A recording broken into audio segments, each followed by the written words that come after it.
Obrolan kami malam itu mengobati kenangan masa lalu yang cukup mengesankan. Obrolan kami tentu saja ngalor ngidul panjang lebar, bertukar cerita mengenai pengalaman hidup, pekerjaan, dan ujung-ujungnya soal hal gaib. Ferdi mengaku bahwa ketika masih SMP, ia pernah membuat ulah dan membuat satu dusun menjadi gempar. Memang di masa itu anak-anak masih terlalu bebas dalam bermain di luar rumah. Tidak ada pengawasan ketat yang dilakukan oleh orang tua mereka sepanjang tidak melakukan hal buruk. Kejadian waktu itu jenenge bantal mayat, ucap Ferdi sambil melihat sekitar yang sudah sepi. Ferdi mengaku bahwa sudah cukup lama ia memendam cerita ini, karena kisah dari kejadian itu merupakan kelakuan usil dan penasaran masa remajanya. Dan saat malam kian beranjak, ia pun mulai berkisah. Waktu masihlah siang. Seperti biasa, aku dan teman-teman yang baru pulang dari sekolah mengagendakan bermain pati lele setelah berganti baju. Lokasi kami bermain adalah berada di halaman rumah Pak Joko. Di desa, Pak Joko adalah salah satu warga yang memiliki halaman rumah luas. Permainan tradisional pati lele atau bentek adalah permainan anak-anak yang tren di masa itu. Dalam permainan ini, medianya adalah dua buah tongkat. Yang pertama sebagai tongkat pemukul, dan kedua sebagai tongkat yang dipukul. Cara bermainnya adalah membentuk dua kelompok. Setelah itu, melakukan suit untuk menentukan kelompok mana yang lebih dahulu memukul tongkat. Setelah itu, dilanjutkan meletakkan tongkat yang akan dipukul di atas 5 bata yang sudah disusun. Tongkat tersebut dijunggil ke atas, lalu salah satu bagian ujungnya dipukul sehingga tongkat terlempar. Tempat tongkat terlempar diberi tanda dan diukur jaraknya dari bata. Kemudian dilanjutkan oleh kelompok lain. Kelompok yang lemparan tongkatnya paling jauh, maka kelompok itu akan dinyatakan menang. Sebagai sanksi, semua anggota kelompok yang kalah harus melompat 1 kaki dari tempat tongkat terjauh sampai ke tempat memukul. Terkadang pula harus menggendong kelompok yang menang dari jarak tersebut. Saat aku dan keempat temanku, yakni Alif, Aldo, Eka, dan Tio sudah berkumpul dan baru saja hendak memulai permainan dengan kawan lain, tiba-tiba ada sebuah pengumuman dari pengeras suara masjid yang dengan keras memberikan pengumuman bahwa Pak Suraji atau Cak Ji telah meninggal dunia. Jenazah akan dikebumikan setelah sholat asar. Mendengar itu, kompak kami menghentikan permainan dan memutuskan untuk menghadiri pemakaman. Namun bukan di rumah duka, melainkan langsung ke kuburan. Tanpa teman-teman sadari, ada satu niatan usil untuk melaksanakan ketika di makam nanti. Asar telah selesai. Kami sudah berada di makam ikut menyaksikan pembuatan lubang, termasuk pembuatan gelu atau bantal mayat. Dan bertepatan setelah semua beres, jenazah pun datang dengan ditandu. Tampak cukup banyak warga mengikuti iring-iringan menuju makam. Sebelum jenazah akan dimasukkan ke dalam liang lahat, secara diam-diam aku mengambil satu bantal mayat. Aku genggam erat-erat, lalu menyingkir dari tempat tersebut, berharap tidak ada yang tahu. Dan aku merasa lega, karena prosesi pemakaman pun berjalan lancar seperti biasa. Sempat ada pertanyaan tentang kurangnya bulatan tanah tersebut. Tapi Pak Bakri, orang yang bertugas membuat bantal mayat tersebut merasa yakin kalau sudah pas. Jadi tidak mungkin jika kurang. Tanya jawab itu hanya sebentar saja karena warga tahu kalau Pak Bakri tidak pernah terledo dalam mempersiapkan bantal mayat. Sedangkan aku hanya diam setelah menaruh gelu di tempat tersembunyi. Sepanjang perjalanan pulang, sebenarnya aku ragu akan niatanku ini. Aku kok malah didiwing ini yo? Batinku dalam hati, namun aku topis pikiran buruk itu. Memang selama ini, aku mengikuti sebuah ritual di satu perguruan desa sebelah. Sebagai anak yang menginjak remaja, yakni di usia 15 tahun kala itu, membuatku ingin mengetahui lebih tentang sesuatu. Hingga aku pun merasa penasaran dengan penjelasan guruku tentang segalanya dari sosok mayat. Mulai fungsi dari tali pocong, kain mori, hingga bantal mayat. Dan aku ingin membuktikan tentang keistimewaan bantal mayat yang katanya jika dicuri dari dalam kuburan bisa mengelabui lawan. dan jika diambil sebelum dimakamkan, bisa mendatangkan uang. Dan rasa penasaran itu akan aku tuntaskan dengan cara yang paling mudah. Sesampai di rumah, kuletakkan bantal mayat tadi di bawah pohon nangka samping rumah. Lalu aku segera mandi, sekalian mencuci baju bekas di kuburan tadi. Saat sedang serius mencuci, aku mencium bau pandan yang lumayan menyengat. Padahal ibu dan ayah tidak pernah menanam tumbuhan pandan di sekitar pekarangan rumah. Aromanya sangat kuat bersarang di hidungku. Nek Agus, aja suwe-suwe, Fer. Wes sampe surut lho. Dang, ning masjid maghrib. Suara ibu terdengar dari luar. Sesegera aku mengacukan bau pandan yang entah dari mana asalnya. Lalu aku menyelesaikan mencuci baju. Allahu Akbar, Allah. Tidak berselang lama, azan maghrib berkumandang. Dan aku lebih memilih untuk beribadah di rumah daripada di masjid, meskipun jarak antara rumah ke masjid cukup dekat. Itu karena setelah selesai sholat, aku akan mempersiapkan barang-barang yang akan kubawa ke pos malam nanti. Barang seperti dupa, minyak serimpi, dan batok kelapa sudah tersiap di bawah tempat tidur. Memang semenjak ikut dalam padepokan di desa seberang, aku selalu mempersiapkan barang tersebut sebagai ajang uji coba.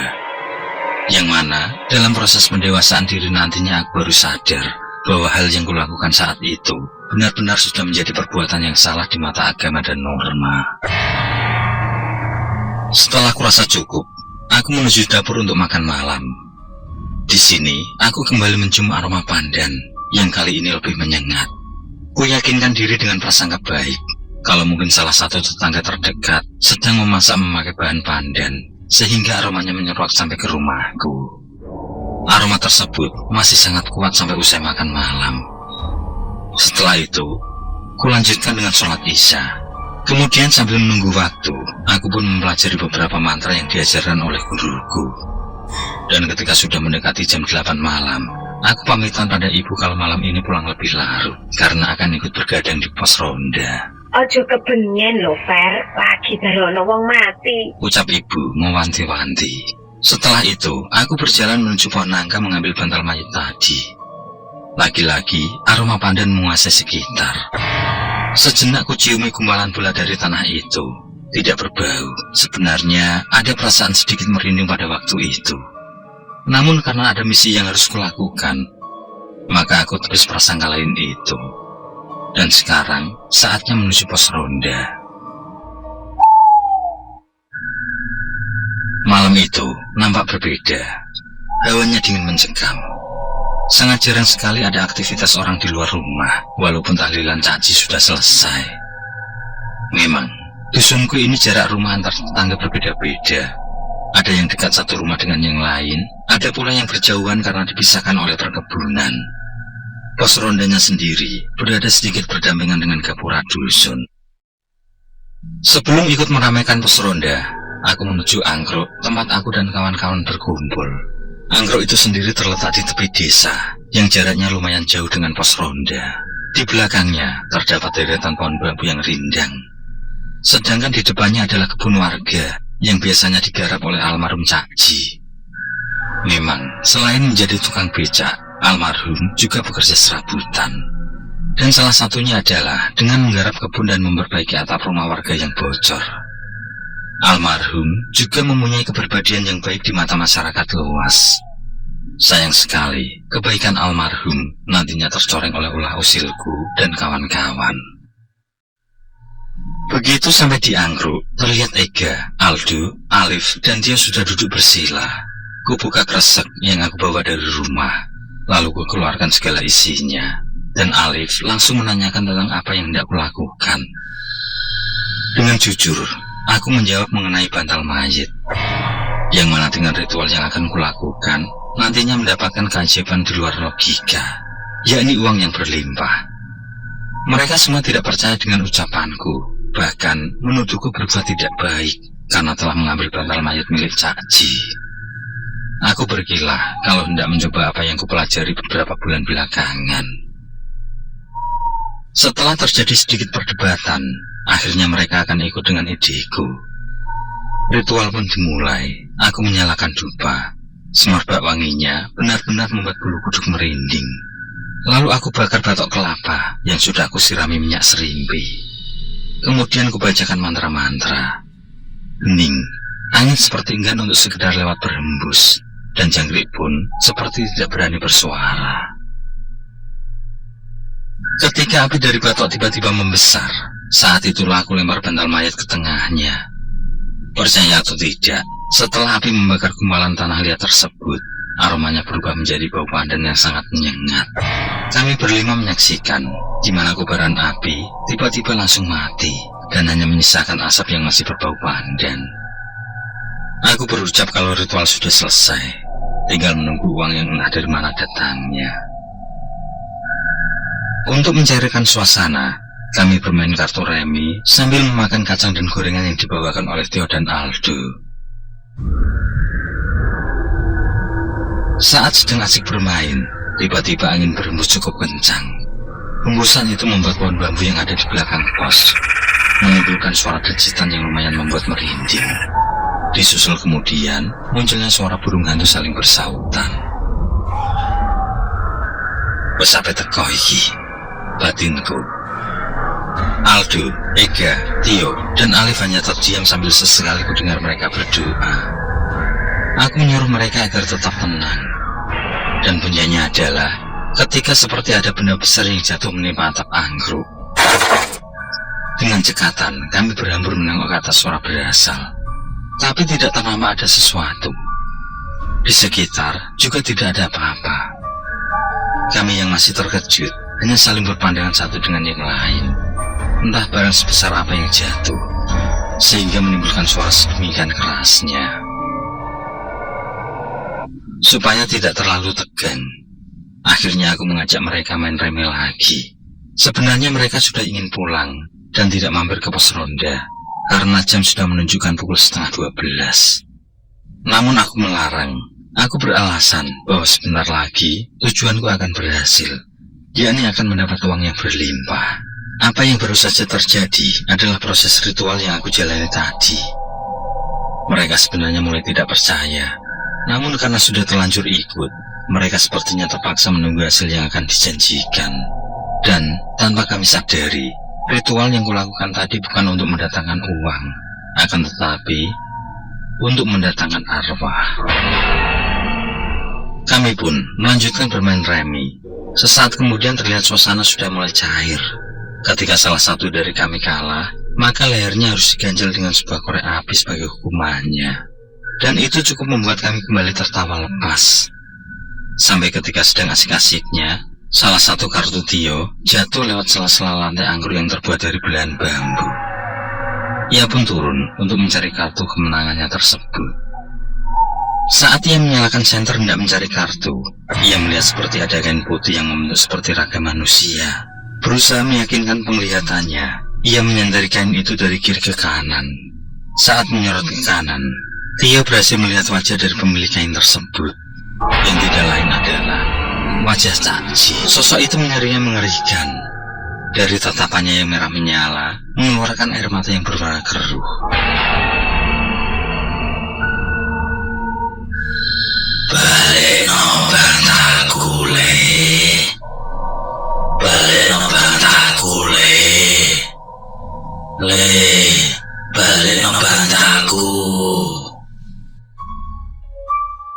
Seketika dia berteriak histeris. Mendengar itu, kami semua yang berada di atas angkruk langsung turun dan memperhatikan ke bawah pos. Dengan keadaan yang sama, kami semua dapat melihat sosok pocong yang menyerupai almarhum Cakji. Balik no bantalku. Balik no bantalku. Tanpa komando, kami semua berteriak histeris dan lari tunggang langgang meninggalkan angkruk. Kami putuskan menyebar pulang ke rumah masing-masing. Setibanya di rumah, aku langsung membasuh kaki dan tangan kemudian masuk menuju kamar ibuku. Tumben kue turun yang kene, Fer? Tanya beliau, karena biasanya aku tidur sendiri. Aku menjawab dengan gelengan kepala. Aku yang ketakutan langsung menutupi wajahku dengan bantal. Bayangan wajah dari sosok tersebut sungguh benar-benar di luar dugaanku. Sesuk tak moro ning omahe guru ae. Aku kapok wis ora tak baleni meneh. Gerutuku dalam hati. Sampai dalam keadaan antara takut dan ngantuk itulah, akhirnya aku bisa benar-benar tertidur.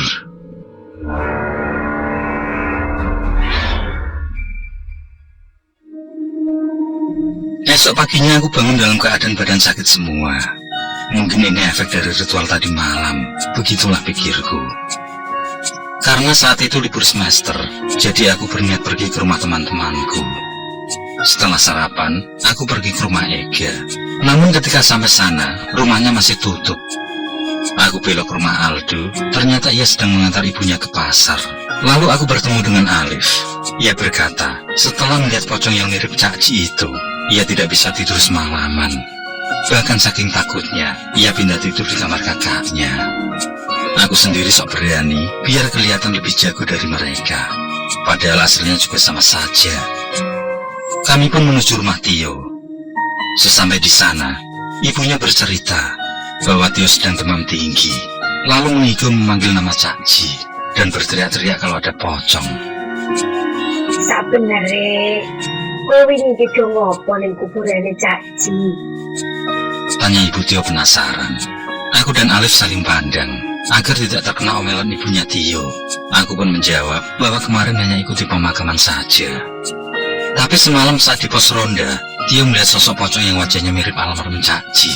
Tio melihat sosok tersebut berada di bawah pos. Alif pun mengiyakan ceritaku. Sejenak kemudian, ibu Tio menghela nafas panjang, kemudian berkata, Mosok yo, kali pocong lali diuculi. Setelah menjenguk Tio yang masih terlelap dengan selimut tebal, aku dan Alif pun pamit pulang. Tidak lupa mendoakan agar Tio segera sembuh. Setelah itu, aku juga pamit pada Alif, karena aku hendak ke rumah guru bela diriku. Kami berpisah di persimpangan dusun. Sesampai di rumah guru, aku menceritakan kejadian tadi malam beserta proses ritualnya. Terlihat raut muka guruku merah padam, namun beliau tidak sampai emosi. Beliau menghela nafas panjang, kemudian menghisap rokok dalam-dalam. Aku yo katut salah, mergane aku sing dudu awakmu ilmune. Sing wis kadung yo ben, dienteni sampai 7 dinane ae. Rampung kuwi lagi iso dibarkis kabehane. Aku hanya menunduk, tanpa sadar air mataku menetes. Aku sadar kalau aku telah melakukan kesalahan. Guruku menjelaskan, kalau saat itu aku tidak menerima dengan baik penuturannya. Memang, kalau dicuri di dalam kuburan bisa mengelabui lawan. Namun kalau untuk mendatangkan uang, itu adalah tidak benar. Beliau memberitahu kalau aku telah salah tangkap. Justru dengan pencurian seperti yang kulakukan, berdampak pada pemanggilan arwah. Akan ada jin yang mempermainkan arwah orang yang meninggal tersebut. Menurut guru, geluh atau bantal mayat adalah sesuatu yang penting bagi orang meninggal, yang mana wajib memiringkan jenazah ke sebelah kanan dan menghadapkannya ke arah kiblat. Sekiranya jenazah tidak dihadapkan ke arah kiblat dan telah diuruk tanah, maka liang kubur wajib digali kembali demi menghadapkan jenazahnya ke arah kiblat bila diperkirakan belum berubah. Disunahkan pula untuk menempelkan pipi jenazah ke bumi, dan itulah fungsi bantal mayat sebagai ganjalan agar jenazah miring. Saiki mulya, kandha ana keluargamu karo kancamu, aja nganti metu omah sawise jam 09.00 bengi. Begitulah pesan guruku. Aku mengangguk tanda paham. Setelah bersalaman mencium tangan, aku pun langsung pamit. Tidak lupa aku mampir ke rumah teman-temanku untuk menyampaikan pesan dari guruku. Aku juga memberitahu mereka bahwa dalam 7 hari ke depan akan ada sesuatu hal yang buruk. Di sana ibu dan bapak sudah menunggu. Setelah aku ceritakan semua runtutan kejadian semalam, sudah pasti aku mendapat amukan besar dari ayah dan ibuku. Nek ngene iki terus kepiye? Dusun gak tambah medeni. Ucap ibu, sedangkan ayah terdiam menahan amarahnya. Aku hanya berkata bahwa guru akan membantu mengatasi setelah lewat acara 7 hari tahlilnya almarhum. Rampung nopo sing wis mbok mulai? Nek kabeh wis balik apik, metu saka perguruan iku. Ucap ayah dengan matanya masih memerah. Aku mengangguk. Memang kuakui kalau apa yang kulakukan sudah kelewat batas, dan kejadian ini juga benar-benar mengubah hidupku. Siang berganti sore, sore berganti malam, hingga tiba saatnya acara tahlil di rumah almarhum Cak Ji. Aku ikut sebagai salah satu cara untuk penembusan dosaku, karena sudah berbuat tidak benar. Di sana juga ada ayah dari Ega, Aldo, Tio, dan Alif. Mata mereka menatap tajam ke arahku. Mungkin mereka sudah tahu cerita yang sebenarnya.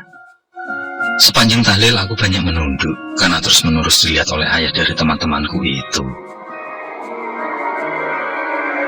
Setelah tahlil usai, aku langsung pamit pulang duluan. Tidak lupa pula aku ajak bapakku. Setelah sampai rumah, aku menceritakan pesan guruku pada bapak, bahwa jangan sampai ada yang keluar rumah di atas jam 9 malam. Hal itu harus dilakukan sampai 7 harinya Cak Ji, karena akan ada gangguan yang menyeramkan. Mula-mula bapak tidak percaya, namun cerita yang berkembang di keesokan harinya merubah suasana dusunku dalam sekejap. Dua korban pertama adalah seorang pedagang tahu dan seorang warga yang jaga ronda. Di dusunku memang ada penjual sate dan tahu yang kadang lewat pada malam hari.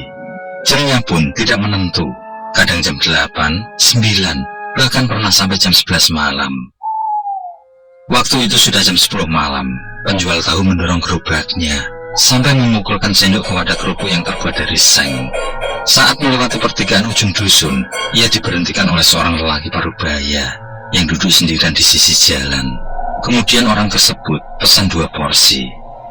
Selesai dibuatkan dan dihidangkan, orang itu pun makan dengan pelan-pelan. Sambil menunggu selesai makan, pedagang itu pun memeriksa kompornya. Setelah selesai dan akan menutup kompornya, orang yang membeli tadi berucap, "Pak, sabun." Ketika si penjual berdiri, tampak si pembeli berubah menjadi sosok pocong. Di dekat pocong itu ada 2 piring yang sudah bersih, dengan 2 lembar uang 5 ribuan di atasnya. Tanpa mengindahkan piring tersebut, dengan mata terpejam saking ngerinya, si pedagang mendorong gerobaknya sambil berucap, Bun, jaturannya sampai betul mawon." Barulah ia berlari sambil mendorong gerobaknya. Sedangkan teror selanjutnya di malam yang sama ditemui oleh Mas Kes. Sebenarnya ia dapat giliran jaga ronda bersama dengan ayah Tio. Namun karena ayahnya Tio sudah aku beritahu pesan dari guruku, maka beliau memang sengaja tidak keluar rumah. Apesnya, Mas Kes tidak diberitahu oleh ayah Tio, sehingga ia dengan santainya berjalan ke arah pos ronda. Mas Kes sendiri sedari awal sudah curiga dengan keadaan dusun yang tidak seperti biasanya, tampak sepi dan mencekam. Padahal malam itu masih jam setengah 10 malam, di mana belum terlalu larut untuk keadaan seperti itu. Sambil bersantai merokok di pos ronda, tiba-tiba ia mencium semerbak bau pandan yang menyengat.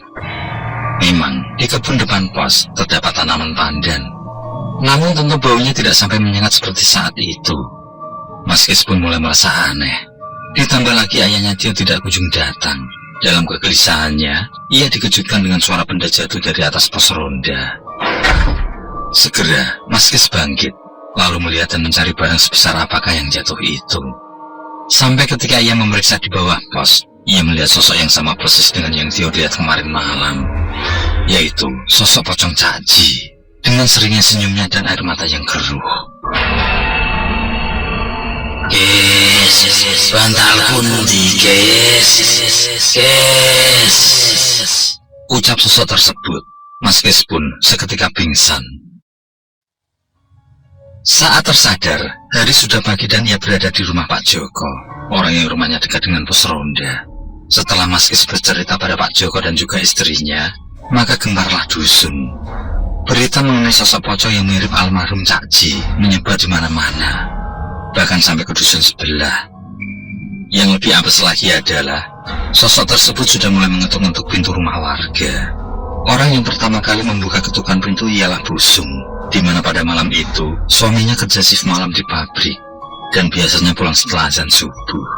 Mendekati jam 12 malam, Busung terbangun karena haus. Ketika akan ke dapur, ia mendengar pintu depan diketuk dengan nada ketukan yang berjeda. Sinten nggih? Tanya Busung yang menghentikan langkah menuju dapur. Tidak ada jawaban, namun ketukan itu masih terus berlanjut. Mungkin itu tetangga, begitulah pikir Busung. Saat membuka pintu itulah, Wajahnya berhadapan langsung dengan wajah pocong yang menyerupai Cak Ji. Sum, bantalku endi Sum? Sum, bantalku Sum. Pingsanlah Bu Sum saat itu juga. Ketika suaminya pulang, ia heran kenapa pintu rumahnya terbuka. Dan ketika didekati, ia terkejut melihat istrinya tidur di depan pintu rumah. Saat berusaha untuk disadarkan, Bu Sum terbangun dan menjerit dengan keras, serta memeluk suaminya erat-erat. Setelah diberi air minum dan sedikit agak tenang, barulah Bu Sum bercerita bahwa ia melihat sosok pocong yang wajahnya mirip almarhum Cak Ji.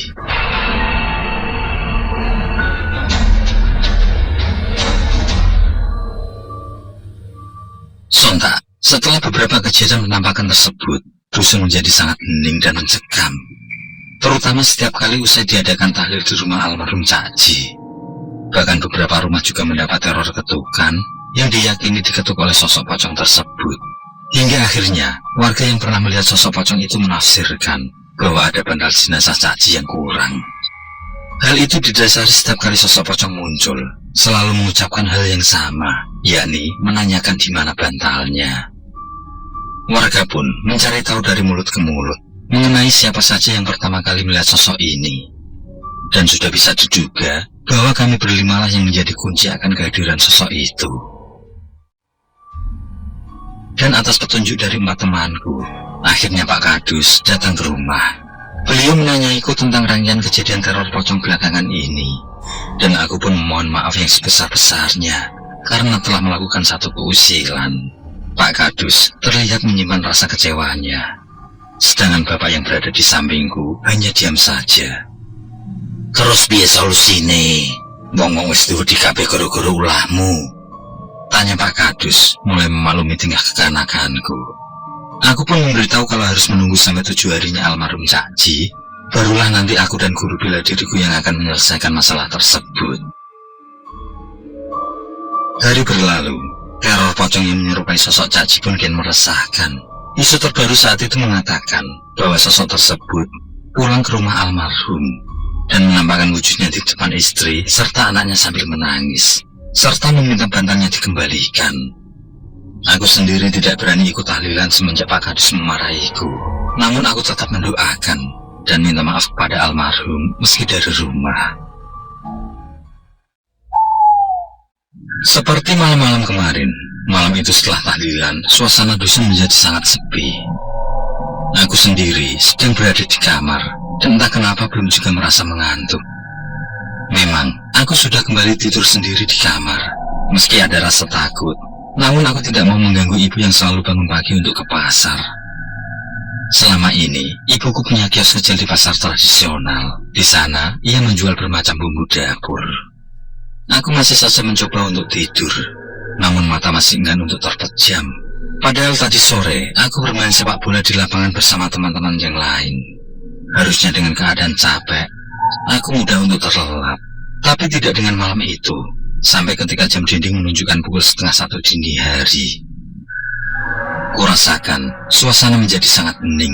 Hanya menyisakan suara detak dari jam dinding. Dan entah dari mana datangnya, mendadak muncul bau pandan yang sangat menyengat. Aku sangat hafal bau ini. Bau kemunculan sosok pocong. Aku tutupi diri dengan selimut sambil terus beristighfar. Dan ketakutanku semakin menjadi ketika tiba-tiba terdengar jendela kamar seperti terbuka. Di antara rasa kaget dan takut, aku beranikan diri untuk melihat apakah benar jendelaku terbuka. Dan memang benar saja, tampak jendelaku terbuka lebar. Namun bukan itu saja, melainkan ada sesuatu yang lain yang akan kuingat seumur hidupku. Ternampak jelas sekali sosok pocong di sana. Sosok itu berdiri tegak dengan kainnya kotor gumal, wajahnya hitam, sorot matanya memerah seakan ada rasa amarah yang sangat besar terhadapku. Sedangkan baunya menyeruak aroma pandan yang kadang diselingi aroma bangkai. Baleno bantalku, baleno bantalku, ujar sosok itu dengan nada kasar dan serak. Aku langsung menyahut dengan mata terpejam. Kalau seusai tahlil 7 hari, aku akan mengembalikannya. Setelah berucap begitu, terdengar jendela seperti ditutup dalam keadaan dibanting. Aku pun menangis gemetaran. Yang kemudian bapak dan ibu datang masuk ke dalam kamar. Setelah menenangkanku, bapak bercerita kalau sedari tadi ia juga merasakan hawa yang tidak enak. Kemudian beliau pergi untuk sholat tahajud. Di sela-sela sholat malam itulah bapak mencium bau pandan yang sangat menyengat. Teringat bahwa itu adalah suatu pertanda. Segera bapak pergi ke kamarku. Namun ketika sampai di pintu kamar, bapak tidak bisa membukanya. Bahkan bapak sampai menggedor pintu kamar yang membuat ibu terbangun. Padahal pintu kamarku tidak dalam keadaan terkunci. Anehnya lagi, sama sekali aku tidak mendengar jika pintu digedor. Bapak kemudian berdoa, dan barulah pintu kamar bisa dibuka. Mungkin karena bantuan dari doa bapaklah, sosok itu kemudian menghilang. Akhirnya, dengan ditemani bapak, aku pun bisa tidur dengan tenang di malam itu. Tibalah malam yang dinanti. Seusai tahlilan malam ke-7, guruku menemui beberapa tetua dusun. Beliau memberitahu bahwa akan melakukan ritual, dan itu hanya bisa dilaksanakan denganku saja. Sedangkan semua warga disuruh ikut berdoa dari rumah masing-masing. Dan pesan guruku itu pun dilaksanakan oleh warga. Aku yang sudah bersiap mental, langsung diajak guruku menuju anggrek, yakni tempat di mana aku membakar bantal mayat. Di sana, guruku mengeluarkan barang-barang untuk ritual. Kemudian menanyakan media apa saja yang kupakai waktu itu. Setelah ku beritahu semua bahan, beliau menyuruh mencari batok kelapa yang kugunakan untuk membakar bantal mayat. Dan untunglah, batok itu masih berada di sebelah pos. Ritual pun dimulai dengan berkumat-kamit membaca mantra. Keringat bercucuran dari keningnya, padahal malam itu cukup dingin. Tidak berselang lama, tercium bau pandan yang menyengat. Aku langsung duduk mendekat pada guruku dengan gemetaran. Tiba-tiba, angin berhembus kencang, disusul terdengar seperti suara ledakan dari depan pos. Guruku berhenti membaca mantra. Dari batok kelapa yang masih mengeluarkan asap, aku melihat seperti bayangan putih melesat naik, kemudian menghilang. Guruku yang nampak kecapean berkata bahwa ritual telah selesai. Mulai sesok jam 6, temoni aku nang makame Cakji. Ucap guruku sambil membereskan semua. Aku tidak bertanya apapun, sambil membantu beberes. Meski masih penasaran, namun aku ikuti anjurannya. Setiba di rumah aku diinterogasi oleh bapak dan ibu yang menunggu. Dan mereka tampak masih khawatir dengan penjelasanku. Tampaknya mereka belum yakin betul jika masalah teror telah usai. Mungkin menurut mereka ritual guru kurang sempurna karena sosok pocong Cakji tidak muncul. Muka-muka wae pikiranku kuwi salah, ucap ibu sebelum menyuruhku tidur. Malam pun kian beranjak. Dan tidak seperti malam kemarin, dengan cepat, aku langsung bisa terlelap. Dengan cepat pula mimpi menjemput. Di alam mimpi itu, aku melihat sosok almarhum Cakji. Namun kali ini, beliau berwujud manusia biasa, bukan seperti sosok pocong. Beliau hanya diam memandangiku. Aku menangis dan minta maaf atas kelakuanku. Beliau terus saja diam, kemudian perlahan-lahan menghilang. Dan aku pun menangis sampai terbangun dari tidur. Di saat itulah, aku menemukan sebuah keanehan di luar nalar. Jelas sekali sebuah bantal mayat berada di samping kepalaku. Hingga pagi menjelang, aku tidak bisa memejamkan mata. Tepat pukul 6 pagi, aku sudah berada di makam Cakji. Selain guru, tampak pula keluarga Cakji mengitari makam. Mungkin semalam guru telah memberitahu mereka. Aku yang sudah bergabung dengan mereka, mulai ikut khidmat mengikuti acara tahlil yang dimulai. Dan setelah acara usai, guru yang seolah sudah tahu, langsung minta bantal mayat yang kubawa. Beliau yang berjongkok di sisi nisan tanda kepala jenazah, mengucap beberapa baris doa, lalu mendorong bulatan tanah itu hingga menembus makam. Sungguh, suatu pemandangan di luar nalar. Bantal mayat itu tidak hancur, tapi menghilang. Keluarga Cakji, termasuk aku yang menyaksikan peristiwa itu tercengang bukan main. Setelah semua usai, aku minta maaf pada keluarga Cakji atas apa yang kulakukan terhadap almarhum, di mana dari perbuatanku itu, teror pocong yang menyerupai sosok Cakji bergentayangan di dusun. Pihak keluarga tampak kecewa. Karena semasa hidupnya, Cak Ji sangatlah baik. Namun pihak keluarga akhirnya mengikhlaskan apa yang telah terjadi. Setelah proses ritual tersebut, sosok pocong tidak lagi muncul di kampung. Keadaan dusun kembali tenang dan damai. Dan semenjak itu, aku juga berpamitan pada guru bahwa aku tidak lagi ikut sebagai muridnya. Aku menuruti perintah orang tuaku yang merasa khawatir setelah kejadian tersebut. Di sisi lain, hubunganku dengan kawan-kawan justru semakin renggang. Kami seperti acuh tak acuh setelah kejadian itu. Bahkan Tio kini sudah tidak lagi menyapa ataupun membalas sapaanku setiap kali kami berpapasan.